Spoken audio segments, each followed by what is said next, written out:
So let's jump into this first question. Here it is. Dear Mr. Stu, I am writing to you as a concerned parent about my child's behavior. Recently, my child has been saying hurtful and hateful things towards me. That is something that so many of us can relate to. As a parent, I try my best to understand and support my child, but hearing these hurtful words is taking a toll on me emotionally.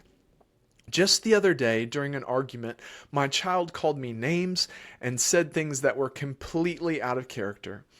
I was shocked and hurt by their words, and I want to know what I can do to help in this situation. How can I handle my child's hurtful words and help them express themselves in a more respectful way? What could be causing this behavior? Any advice or guidance would be greatly appreciated. Thank you for your time and expertise. Well, thank you so much for writing in about that question. That is one that comes up a lot of times. And maybe you're watching this right now or listening to this right now, and you can relate to this parent. You're in an argument, or maybe you just say something that your child didn't like, and now they are spewing some hateful words at you. There's a few things that I can recommend.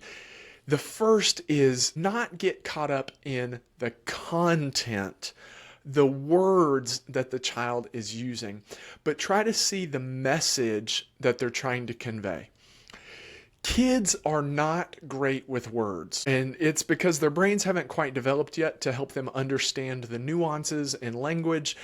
So they just kind of react with words the best that they know how. And if they're really angry, or if they at least think that they are really angry, then they're going to try to use the most angry words that they can think of.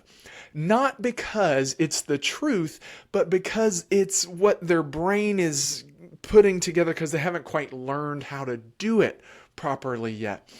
So try to take out the specific words that the child is saying. If they say, I hate you, mommy, I want a new mom, that can feel very hateful and very hurtful.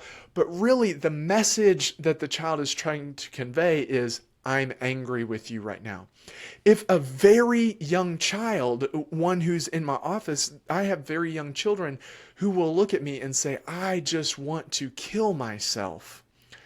And I do an assessment to make sure that they're okay, but really what that child is usually trying to convey to me is, I'm very sad right now.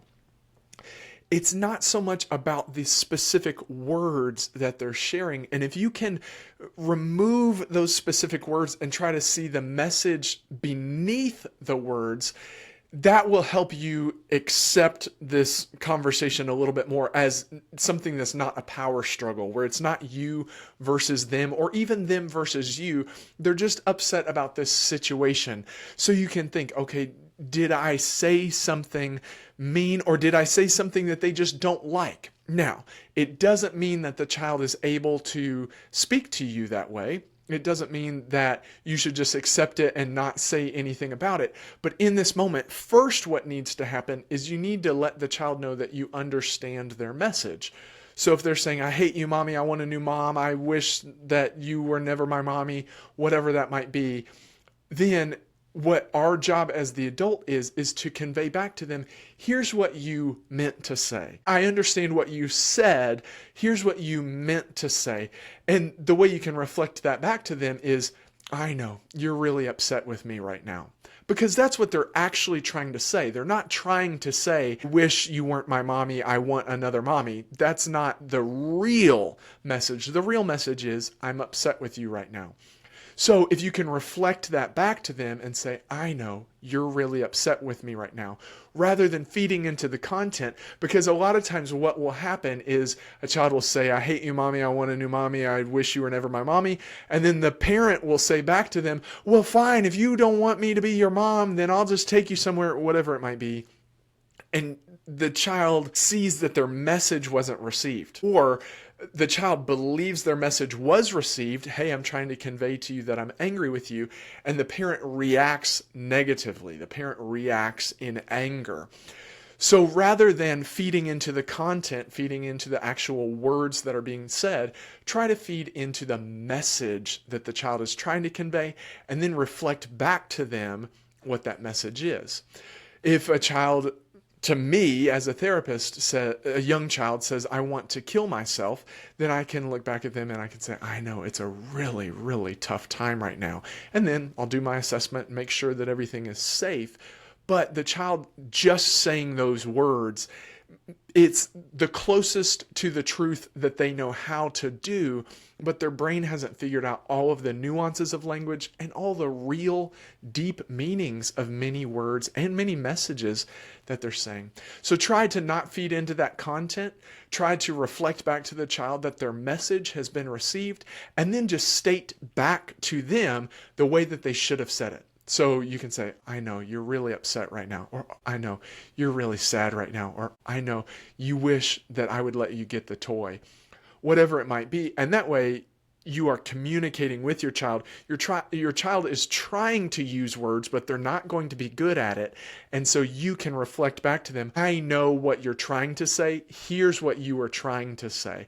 And as you do that more, that's how your child's brain can start to say, oh, we don't have to go to these extremes every time. I don't have to say super hateful and super hurtful things to convey my message. I could just say it plainly.